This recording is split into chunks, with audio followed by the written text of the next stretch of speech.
할렐루야. 우리 하나님께 박수로 영광 올려드립니다. 네, 우리 빛을 따라서 함께 우리가 진리의 길, 생명의 길로 나아갈 수 있기를 바랍니다. 오늘 우리가 읽은 본문을 통해서 공의로운 하나님의 나라라는 제목으로 우리 말씀 은혜를 같이 나누겠습니다. 여러분, 우리가 사는 나라 대한민국 좋은 나라입니까? 안 좋은 나라입니까? 우리 각자의 경험에 따라서 또 각자의 상황에 따라서 대답이 다르게 나올 수도 있습니다. 대화형 인공 챗봇인 챗GPT에게 제가 질문을 해봤습니다. 우리나라 대한민국이 좋은 나라인 이유 5가지와 대한민국이 안 좋은 나라인 이유 5가지를 설명해봐라. 그랬더니 이렇게 대답을 했어요. 우리나라 대한민국이 좋은 나라인 이유, 첫째는 경제 성장 및 발전을 눈부시게 이루었다. 두 번째는 기술 혁신과 정보화를 이루었다. 여러분, 전철에서 인터넷 되는 나라는 우리나라밖에 없을 겁니다. 또 교육 체계가 잘 돼 있다. 또 문화적 성취와 한류가 또 지구의 많은 나라들에게 영향력을 미치고 있다. 또 보건 시스템, 의료 시설과 또 의료 보험 이런 제도가 아주 잘 돼 있다. 그래서 대한민국은 좋은 나라다 그랬습니다. 그럼 대한민국이 안 좋은 나라인 이유 5가지는 발전하면서 사회적 격차가 커졌다. 두 번째는 노동시장의 불안정성이 여전히 있어서 일자리 구하는 일이 쉽지가 않다. 도시화되면서 환경오염이 심해졌다. 그리고 정치적 분열과 갈등이 여전히 심하다. 고령화 문제가 심해져서 노인복지 마련이 굉장히 중요하고 시급하다. 이런 내용들을 해놨습니다. 여러분, 우리가 대부분 신문을 보든지 정치인들의 이야기를 듣다 보면 나라의 문제점들을 지적하다가 보니까 우리나라가 정말 큰일 날 것 같고 문제투성이인 것 같습니다. 그러나 곰곰이 생각해 보면 참 감사할 일이 많고 갖춰진 것이 많은 나라입니다. 우리 좋은 나라에 살고 있어요. 삼성에서 이 갤럭시 워치 글로벌 광고를 했는데 작년에 이것이 영국에서 논란이 됐습니다. 그 영국 언론들이 다 비판을 하고 또 여기에 대해서 문제를 제기했어요. 도대체 무슨 광고이길래? 광고의 내용이 이렇습니다. 런던 거리에서 한 여성이 새벽 2시에 일어나서 갤럭시 워치를 차고 귀에 이어폰을 꽂고 런던 밤거리를 조깅을 합니다. 그래서 이 광고가 보여주고자 한 것은 이 젊은 여성이 이 갤럭시 워치를 활용하는 좀 멋진 삶, 역동적인 그런 삶을 보여주려고 한 거예요.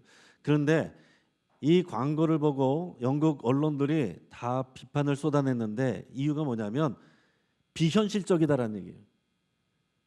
이런 일이 있을 수가 없다는 얘기예요. 지금 런던 밤거리가 얼마나 위험한데, 범죄 위험이 얼마나 높은데 여성은 물론이고 남성도 그렇게 새벽 2시에 혼자 다닐 수는 없다라는 거죠. 우리나라 이 광고 업계와 마케터는 왜 이런 생각을 못하고서 광고를 만들었을까요? 우리나라에서는 당연한 일이니까요. 자연스러운 일이니까. 지금도 이 동네에서도 보십시오. 뭐 하루 24시간 문을 닫지 않는 그런 가게들과 편의점들이 있습니다. 그리고 새벽에도 밤에도 사람들 많이 돌아다녀요. 저도 새벽 기도에 나오다 보면 벌써 개화산 다 돌고 내려오는 그런 여성분들도 있습니다. 영국 사람들 이걸 보면 믿겠습니까? 말도 안 되는 소리라고 그러겠죠. 자, 그러니까 이 광고가 논란이 된 이유는 이 서구 유럽의 선진국에서조차도 비현실적인 일이 우리에게는 당연한 일이기 때문에 이것이 이제 논란이 되었다라는 얘기입니다. 그래서 이 광고를 보면서 저는 오히려 이런 나라, 좋은 나라에 살고 있는 것에 대해서 감사를 하게 됐습니다. 물론 우리나라에도 낮에도 어려운 일들이 있고 밤에도 사건 사고들이 생기죠. 그러나 평균적으로 대한민국은 자유롭고 또 안전한 나라입니다. 우리가 아무리 열심히 일하고 노력을 해도요, 우리가 몸담고 있는 살아가고 있는 이 나라가 좋은 나라가 아니면 우리 행복할 수가 없습니다. 그래서 우리는 좋은 나라를 만들기 위해서 노력해야 돼. 나라가 좋아야 우리가 행복할 수가 있는 거거든요. 근데 하나님도 하나님의 꿈은 좋은 나라를 만드시는 겁니다. 성경에서 하나님은 좋은 나라를 만드시기 위해서 노력하시고 그 원리를 가르쳐 주세요. 그러면 하나님이 만드시기를 원하는 좋은 나라, 하나님의 나라는 어떤 나라인가? 우리 여러 가지 생각을 할 수 있습니다. 할 수 있는데 먼저는 백성들이 하나님을 사랑하고 경외하는 나라입니다. 백성들이 하나님을 사랑하고 경외하는 나라, 하나님을 사랑하는 나라예요. 그래서 두 번째는 하나님의 말씀을 따라서 순종하는 나라, 그게 의로운 나라입니다. 그리고 하나님이 복 주시는 나라, 하나님이 백성들이 의롭게 살면 복 주십니다. 이게 하나님의 약속이에요. 하나님은 우리에게 복 주시기를 간절히 원하십니다. 또 정의로운 나라를 만들기 원하십니다. 정의로운 나라는 부자나 힘 있는 자라고 해서 특혜를 주지 않고 가난한 사람이라고 해서 차별 대우하지 않는, 이게 정의로운 사회입니다. 그리고 하나님의 나라는 공의로운 나라예요. 공의로운 나라는 사회적 약자들을 돌보는 나라입니다. 여러분, 우리도 우리나라 대한민국이 더 좋은 나라가 되기를 각자가 다 원하는데, 우리나라가 좋은 나라가 되기 위해서 여러분 어떤 것이 필요하다고 생각합니까? 어떤 사람들은 자유가 중요하다 이렇게 얘기합니다. 그래서 자유를 위한 정책을 하다 보면 기업하는 분들이나 부자들을 위한 법이 강화가 되고 상대적으로는 가난한 사람들과 노동자들의 그런 삶이 조금 더 소외된다, 이런 평가를 받게 돼요. 근데 어떤 사람들에서 평등이 중요하다 얘기를 합니다. 평등을 강조하는 정책을 펴다 보면 가난한 분들과 또 노동자들이 더 보호를 받는 반면에 기업을 하는 분들과 부자들은 상대적으로 불이익을 받는 그런 이야기들이 나옵니다. 여러분, 그럼 우리 대한민국은 자유를 지금 추구하는 게 중요합니까? 평등을 추구하는 게 중요합니까? 둘 다 추구해야죠. 이건 선택의 사항이 아닙니다. 자유와 평등이 둘 다 있어야 좋은 나라입니다. 근데 문제는 균형을 이루는 게 중요한 거죠. 근데 이게 쉽지가 않아요. 어느 쪽에 저울의 추를 더 둘 것인가? 우리 정권이 바뀔 때마다 이제 그것의 차이가 있는 것입니다. 근데 하나님 나라는 자유와 평등이 다 함께 있는 나라, 하나님을 사랑하고 하나님이 복 주시고 하나님의 뜻이 이루어지는 나라, 그게 성경에서 하나님께서 말씀하시고 만들어 가시고자 하는 그런 나라예요. 하나님께서 구약 시대에는 구체적으로 제사장 나라를 가르쳐 주셨습니다. 하나님의 백성들이 언약을 맺으면서 제사장 나라를 만들게 하셨어요. 근데 그게 쉽게 잘 안 됩니다. 그러면서 신약 시대가 되고 예수님이 2023년 전에 오셨습니다. 예수님이 오시면서 하나님의 나라를 선포하셨어요. 이 하나님의 나라는 다른 것이 아니고 구약의 제사장 나라를 다 수렴한, 포함한, 더 확장된 그런 개념의 나라입니다. 그래서 우리가 하나님의 나라를 우리는 추구하는데 그리스도인들은, 교회는 다 하나님의 나라를 추구해요. 그런데 이 하나님의 나라를 알기 위해서는 구약 시대의 이 제사장 나라법을 아는 것이 큰 유익이 되고 도움이 됩니다. 하지만 우리가 제사장 나라법에 우리가 그대로 따라가는 건 아니에요. 그렇기 때문에 구약에 나와 있는 제사를 우리가 드리지 않습니다. 구약에 나오는 절기들을 우리가 따르지 않습니다. 지키지 않습니다. 구약에 나오는 음식법이나 정결례를 우리가 상관하지 않아요. 그 음식법 다 지키려면 여러분 삼겹살 먹으면 안 돼요. 고등어, 문어, 낙지 이런 거 먹으면 안 됩니다. 성경에 보면 그게 정결하지 않은 음식들이거든요. 우리는 그런 거 지키지 않는다는 얘기죠. 그러나 중요한 것은 그 율법의 근간이 되는 십계명의 기본 원칙은 여전히 유효합니다. 그게 뭐예요? 하나님을 사랑하고 이웃을 사랑하는 것. 이게 우리 신앙인의 기본이고요. 이게 하나님 나라를 이루어가는 기본적인 법의 원칙이다라는 얘기입니다.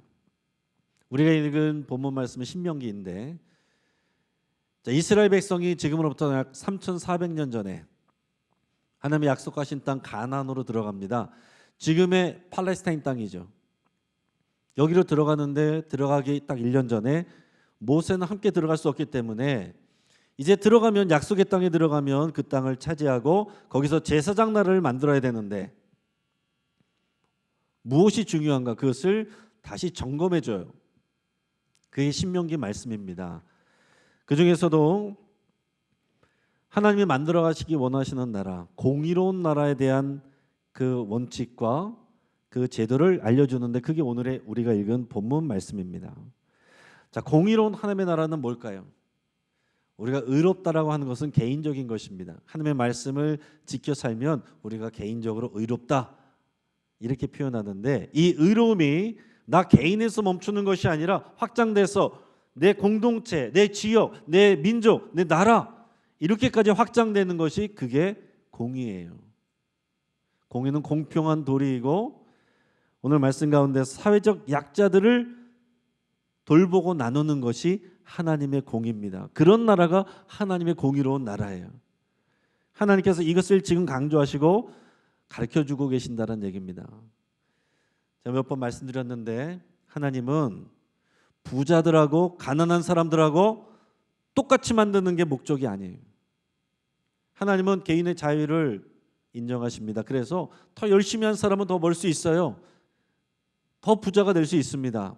그러나 하나님이 강조하시는 건 뭐냐면, 그럴 수는 있는데 더 많이 벌고 더 많이 소득이 있는 사람은 반드시 가난하고 소외된 사람들, 사회적 약자들을 책임지고 돌봐야 된다. 책임감을 가지고 돌봐야 된다. 그게 하나님의 공의가 이루어지는 하나님의 나라라는 것입니다. 우리는 그것을 기억해야 돼요. 그러면서 오늘 그것을 위해서 제도를 마련해 주시는데 그게 뭐냐면 11조 규례입니다. 우리 초신자들 같은 경우에 오해하지 말고 들으시길 바랍니다. 가끔 우리 새가족들 오시면 교회 마음 먹고 한번 갔는데, 한번 어렵게 남편 한번 끌고 갔는데 그날 하필이면 11조 설교를 해가지고 그래가지고 안 나온다는 분들 여러 번 봤습니다. 하필이면 교회를 갔는데 그날따라 목사님이 11조 명단 붙들고 기도하더라. 나는 돈 없어서 나는 못 가겠더라.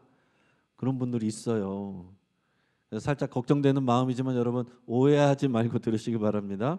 오늘도 우리 추수감사원금 명단이 나갔는데 이분들을 이렇게 잘 우대하고 다른 분들 못 내신 분들 각성하라고 이렇게 드리는 게 아닙니다. 이게 재정관리의 투명성을 위해서, 투명하기 위해서, 확인하기 위해서 이렇게 내보내는 것이니까 여러분 너무 부담 갖지 마시고, 오늘 11조 규례에 대해서 나오는 것도 이 구약 시대 제사장 나라의 때 나눴던 그 원칙을 우리가 배우고자 하는 거예요.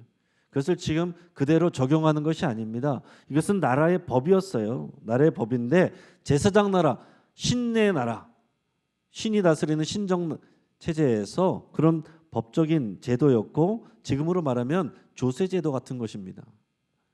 그러나 그렇다고 해서 오늘 이것을 우리에게 적용을 해서 11조는 교회에 나는 세금이다. 절대로 그렇게 생각하시면 안 됩니다. 그럼 믿음 없으면 안 내셔도 돼요. 그 믿음으로 할 때 의미가 있는 것이지 어떤 의무적으로 눈치 보여서 그렇게 하는 게 아닙니다. 이 원리를 이해하는 게 중요하다라는 얘기인데, 공의로운 나라를 만들기 위해서 하나님께서 주신 이 11조 규례가 어떤 것인지를 이해하는 게 오늘 우리의 과제입니다. 오늘 본문의 12절 말씀 같이 읽어보겠습니다. 시작. 셋째 해 곧 11조를 드리는 해에 내 모든 소산의 11조 내기를 마친 후에 그것을 레위인과 객과 고아와 과부에게 주어 내 성읍 안에서 먹고 배부르게 하라. 아멘. 자, 오늘 본문을 보면 셋째 해 곧 11조 드리는 해에 되어 있습니다. 여러분 이게 이해가 되십니까? 11조를 셋째 해에 드리는가? 잘 이해가 안 되시죠? 자, 기본적으로 그 당시는 농사를 짓는 농사가 주산업입니다. 그러니까 1년에 이제 추수를 마치면 그때 이제 한 차례 곡식의 토지 소산의 10분의 1을 성전에 가져와서 하나님께 드립니다. 그리고 기름의 10분의 1을, 가축을 기르는 사람은 그 가축의 첫 새끼를 하나님께 드려요. 그게 성경이 말하는 11조입니다. 그래서 이 11조는 어디를 무엇을 위해서 사용했냐면 레위인들을 위해서 사용됐습니다. 자, 제사장 나라는 성전과 이 제사장이 중요합니다. 제사장은 레위인들이고 또 레위인들은 제사를 하기 위해서 이 레위 지파는 땅을 받지 않았어요. 그래서 경제 활동을 하지 않습니다. 성전에서 하나님만 섬기는 일들을 합니다. 그렇기 때문에 다른 지파들이 하나님께서 주신 은혜, 하나님께서 애굽에서 고통받던 백성을 건져내셔서 구원하시고 약속의 땅으로 보내셔서 그곳에서 나라가 되게 하시고 이른 비 늦은 비를 주셔서 농사에 소출을 주시는 하나님의 은혜에 감사드리면서 드리는 그 11조로 레위인들이 먹고 살도록 장치를 마련하셨다라는 얘기입니다. 그래야 레위인들이 하나님 앞에 이 제사 드리는 일에 최선을 다할 수 있고 하나님을 사랑하고 섬기는 일이 중심이 될 때에 이 제사장 나라가 건강하게 세워질 수 있는 거거든요. 자, 이것이 기본 제11조인데요. 매년 하는 것입니다. 근데 제2의 11조가 있어요. 여러분 제2의 11조 들어보셨습니까? 잘 모르시죠? 제2의 11조는 뭐냐면 우리가 11조를 하나님께 드렸습니다. 그러고 나서 남은 것에 또 10분의 1을 구별해요. 그래서 그것을 모든 가족들 그리고 집안에 있는 하인들까지도 다 같이 대동하고 그 성소로 가는 겁니다. 다 모이는 거예요. 그래서 이걸 가지고 뭘 하느냐? 이것은 레위인들에게 드리는 게 아니라 같이 모인 사람들이 먹고 즐기는 거예요. 잔치하는 것입니다. 그러니까 제2의 11조는 구별해서 같이 모여서 다 같이 그 공동체가 백성들이 같이 모여서 추수감사잔치를 하는 거예요. 같이 먹고 마시고 즐기는 것입니다. 여기 차별이 없어요. 모두가 함께 모여서 하나님이 주신 은혜의 잔치에 참여하는 것입니다. 그게 제2의 11조예요. 여러분 우리가 구원이라는 건 뭐냐면 성경에서 어떻게 비유하시냐면 잔치에 참여하는 거다라고 그랬어요. 참여할 수 있는 자격이 없던 사람들이 하나님의 은혜로 예수님을 믿고 그 하나님 나라 잔치에 참여해서 함께 더불어서 차별 없이 먹고 마시고 즐기며 행복을 누리는 이게 구원입니다. 구원의 모습이에요. 그리고 예수님이 성찬식을 마련해 주셨죠. 성찬식도 마찬가지입니다. 성찬식은 단순히 우리가 떡과 포도주를 먹으면서 예수님 우리 위해서 죽으셔서 얼마나 아프셨을까 그것만 생각하는 게 아닙니다. 그 식탁의 자리, 밥 먹는 자리 거기에 모든 사람들이 초청돼서 죄인들이 자격 없던 사람들이 와서 그 음식을 먹는 것인데 그 음식을 하나님이 마련하셨습니다. 자, 제2의 11조는 백성들이 자기의 것을 구별해서 가지고 와서 그것을 나누는 것인데요. 근데 예수님의 성찬식은 그 음식을 하나님이 준비하셨다는 거예요. 그 음식이 뭡니까? 가장 귀한 음식, 독생자의 살과 피입니다.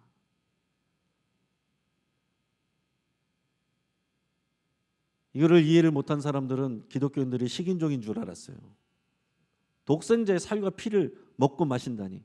그러나 예수님이 내 살은 너희를 살게 하는 생명의 떡이고 내 피는 너희가 마실 생명의 음료다. 이것을 먹으라 마시라. 그러면 너희가 영원히 살리라 이렇게 말씀하셨습니다. 그러니까 구약시대는 농산물의 제11조를 가지고 가서 함께 같이 먹는 잔치를 벌였는데 이제 신약시대에 와서는 하나님이 그 음식을 준비하셨어요. 예수님의 살과 피, 예수님의 생명을 우리에게 주셔서 우리 예수님을 믿고 그 살과 피를 취하는 겁니다. 그래서 그 생명잔치에 참여하는 거예요. 그래서 예수님이 오셔서 많이 하신 일들 중에 하나가 뭐냐면 같이 먹는 일이에요. 먹고 마시는 일. 근데 그 당시에 사회적 차별을 받아서 함께 나올 수 없었던 죄인들, 환자들, 그리고 여성들, 어린이들 그런 사람들하고 스스럼 없이 모여서 같이 먹고 마셨다는 얘기예요. 그거 자체가 구원의 메시지입니다. 그게 복음이에요. 그래서 여러분 교회에서는 우리가 함께 식사하는 거, 떡을 나누는 거 이게 굉장히 중요한 일입니다. 그래서 여러분 주방에서 일하시는 분들은 허드렛 일하는 분이 아니에요. 이 공의로운 하나님 나라를 위해서 여러분들이 수고하시는 겁니다. 그렇기 때문에 우리가 교회에서 밥을 먹을 때, 또 떡을 나눌 때, 음식을 나눌 때 굉장히 중요한 일인데 중요한 거는 부족하면 안 돼요. 풍성해야 됩니다. 그리고 누구는 받고 누구는 못 받고 그러면 안 돼요. 차별받으면 안 됩니다. 모든 사람들이 다 받고 누리고 풍성함을 누려야 돼요. 그래야 기뻐야 됩니다. 그 잔치 자리에서 소외돼서 속상한 사람, 나는 못 받았네, 그래서 속상한 사람이 생기지 않도록 풍성하게 그리고 신중하게 잘 나눠주고 같이 나누는 것, 이게 교회 안에서의 잔치가 되어야 되는 것입니다. 그래서 그 당시 제2의 11조를 모아가지고 드렸는데, 근데 그 다음에 제3의 11조가 나와요. 그게 오늘 본문이에요. 그럼 11조 또 드리냐? 그런 게 아닙니다. 제2의 11조를 다르게 사용하는 게 제3의 11조예요. 자, 제2의 11조를 같이 모여가지고 먹고 마셨잖아요. 잔치를 벌이잖아요. 근데 안식년을 기준으로 해서 세 번째 해마다, 그러니까 3년째, 6년째마다 이 제2의 11조를 성전으로 가져가서 드리고 같이 먹고 마시는 게 아니라 3년째, 6년째 될 때는 그 마을에서 비축해요. 그리고 그것을 누가 먹게 하느냐? 그 마을의 사회적인 약자들, 그들이 배부르게 먹을 수 있도록 주는 겁니다. 그 당시에 사회적 약자들은 마을에서 누구였냐면 레위인과 객과 고아와 과부들이었어요. 레위인은 경제활동 안 하니까 경제적 약자고요. 객은 누구냐면 유대교로 귀환한, 쉽게 말하면 외국인 노동자들입니다. 경제적 약자들이에요. 사회적 약자들. 그리고 고아와 과부는 보호자가 없으니까 가난할 수밖에 없습니다. 약자들입니다. 그러니까 첫해, 둘째에는 함께 모여서 모든 백성이 잔치를 하고, 세 번째가 되면 그것을 가져가는 것이 아니고 마을에, 지역사회에 있는 사회적인 약자들에게 나눠줘서 그들을 먹인다라는 얘기예요. 그게 공의로운 하나님의 나라다라는 얘기입니다. 여러분, 이 11조 규례가 얼마나 멋집니까? 오늘 이 시대에 우리가 이런 제도를 다 바로 따라가진 않지만 비슷한 섬김의 모습들이 현대에도 있습니다. 여러분, 공유 냉장고라고 들어보셨어요? 들어보신 분도 있고 못 들어보신 분들도 계실 텐데, 지난 2010년에 독일에서 시작된 것인데 지금 우리 한국에서도 따르는 곳이 많습니다. 복지센터나 교회들 중에서 이 공유 냉장고를 하는 부분들이 있어요. 경우들이 있는데, 이건 뭐냐면 지역사회에서 우리가 음식들 하다 보면 남잖아요. 남아서 버리고 배출하는 그런 음식물 쓰레기를 처리하는 데만 해도 연간 뭐 몇백 톤이 되고 거기에 들어가는 돈도 뭐 어마어마한 돈이 들어갑니다. 근데 그것을 그냥 버리지 말고 공유 냉장고에 자발적으로 남는 음식들을, 여분의 음식들을 채워 넣는 거예요. 그리고 이것은 그 동네에, 지역에 필요한 사람들이, 가난한 분들이 가져다가 필요한 만큼 가져다가 먹고 나누는, 공유를 하는 거예요. 그야말로 냉장고를. 참 아름다운 일이죠. 그래서 이것을 하는 복지센터나 또 이제 교회들이 있습니다. 그래서 언젠가는 우리 영신교회도 이 지역사회에 함께 공유 냉장고를 하면 좋겠다 하는 생각을 해봅니다. 그러나 우리가 지금 공유 냉장고는 아니어도 지난 1997년부터 27년째 우리가 사랑의 건강식을 해오고 있습니다. 취지는 같은 거예요. 이 지역사회에 어려우신 독거노인들을 위해서 우리가 자원을 모아서, 우리가 또 에너지를 써서 건강식에 또 반찬을 만들어서 지역사회에 우리 어르신들을, 독거노인들을 돕는 거, 이 같은 공의로운 하나님의 나라를 이루는 그런 일의 실천입니다. 지금 현재는 격주로 200가정을 그렇게 현재도 실천하고 있습니다. 여러분들이 또 이를 위해서 헌신하고 봉사하는 것, 또 공의로운 하나님 나라를 위해서 쓰임 받는 거예요. 또 사랑의 건강식 헌금을 드리면 전액 이 일을 위해서 쓰입니다. 또 여러분들이 구제헌금을 드리면 이 교회 안에서, 교회 바깥에서 불우한 이웃들을 위해서 또 사용이 됩니다. 또 내년부터 다시 우리 하게 될 우리 늘푸른 대학교, 여기에 늘푸른 대학교 헌금을 드리면 늘푸른 대학교에 위해서 또 사용됩니다. 우리 지역 교회와 지역에 있는 어르신들을 위해서 우리가 섬기는 늘푸른 대학도 이제 하는 것인데, 이것도 마찬가지로 이런 공의로운 하나님의 나라를 이루기 위해서 교회가 실천하는 그런 일들이다라는 얘기입니다. 그러고 보니까 오늘 제가 소개하려고 했는데 인사를 안 드렸는데, 오늘 모리타니아의 권경수 선교사님이 오늘 잠깐 오셔서 예배에 참여하고 계신데요. 예배 중이지만 잠깐 한번 일어나시고 우리 박수로 한번 환영하시면 좋겠습니다. 감사합니다. 네, 자리에 앉으시고, 우리 선교사님은 모리타니아에서 또 많은 일들을 하시고 또 특별히 또 어려운 분들, 장애우들 이런 사람들을 돕는 일도 하시고 또 미혼모들을 돕는 일들도 하시고 요즘에는 또 사막에 생명의 우물을 파서 거기에 또 생명을 전하는 일들을 하고 계십니다. 그래서 얼마 전에 우리 교회도 이 사랑의 우물 헌금 여러분들이 내신 헌금으로 한 지역의 우물도 파서 그 지역의 사람들과 지금 나누고 있고요. 또 그 일들을 계속 하고 있습니다. 우리 선교사님들이 이런 일을 하는 것은 이런 공의의 하나님의 나라, 공의로운 하나님의 나라를 이루기 위해서 하는 거예요. 성경 말씀만 전한다고 해서 하나님의 나라 세워지는 것이 아니라 이런 공의로운 하나님의 나라를 만들어내는 일에 함께 하는 것입니다. 그리고 오늘 오후에 우리가 감사 나눔 행사를 한다고 했는데 이것도 마찬가지입니다. 우리가 이제 앞으로 부활절 오후에는요 다 같이 나가서 복음을 전할 것이고 추수감사주일 오후에는 순수하게 감사 나눔을 할 것입니다. 섬기는 일을 할 거예요. 그래서 남성분들은 나가서 이제 쓰레기를 줍고 여성분들은 또 음식을 또 나눠드리고 또 좀 젊은 분들은 근린공원에 가서 어린이들을 위한 이벤트를 하고 선물을 줍니다. 이것은 순수하게 우리의 감사를 하나님께 감사하는 마음을 이웃에게 나누는 것이기 때문에 전도할 필요가 없어요. 전도하시지 마세요. 교회 오라고 하시지 마세요. 그냥 순수하게 섬기고 이웃을 기쁘게 하는 그 일을 위해서 하는 겁니다. 공의로운 하나님의 나라를 위해서 우리가 섬기는 일이에요. 얼마나 아름다운 일입니까? 그러니까 여러분 오후 예배 때 다 나오셔서 여러분께서 동참하실 수 있기를 바랍니다. 이제 말씀을 정리합니다. 여러분 오늘 설교는 헌금을 강조하는 말씀이 아니에요. 하나님이 만들어 가시기 원하는 좋은 나라, 공의로운 나라를 만들기 위해서 구체적으로 실제적으로 제사장 나라에서 어떻게 해야 되는지를 가르쳐 주시는 그런 말씀입니다. 공의로운 나라는 이렇게 사회적인 약자들을 책임지고 돌보는 나라예요.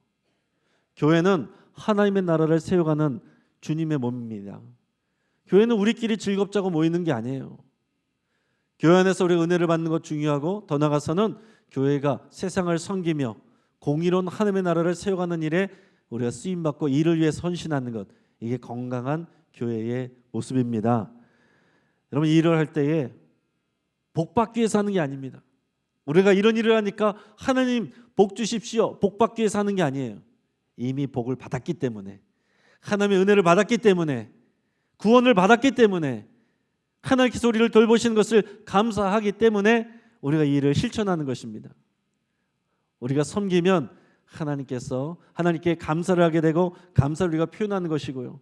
이렇게 감사하면 하나님께서 감사할 일들을 또한 우리에게 채워주십니다. 기도하겠습니다.